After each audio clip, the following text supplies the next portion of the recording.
notice, how has your ministry changed? How have you streamlined and made it easier for innovation to take place in Greek education and in the hiring of young people? And specifically, how have you dealt with your unions? First of all, I'll say that I agree that the solution for this problem will come from the private sector. I come from the private sector. I'm not a traditional government person.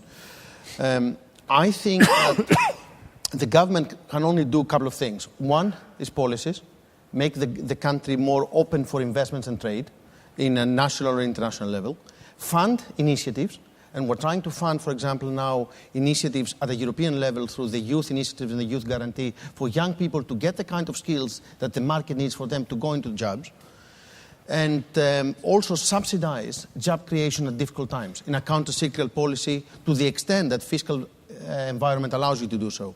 We will be slower from the private sector, I admit that. But we are taking the policies, for example, the area of education, trying to link more education with apprenticeships. And I think that's a critical change in the Greek educational system. We are trying to bring the private sector closer through this dual system with the universities.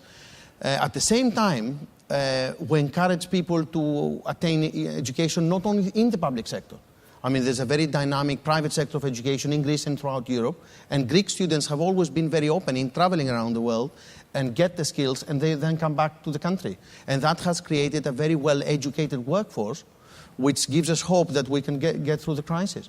One thing we all need to be aware of is that there is a risk throughout Europe of a lost generation, and this lost generation is a big challenge to our democratic values. You see what's happening politically in a number of European countries where you have non-mainstream political forces coming through, the kind of forces we are trying to avoid in democracy as a reaction to this huge unemployment.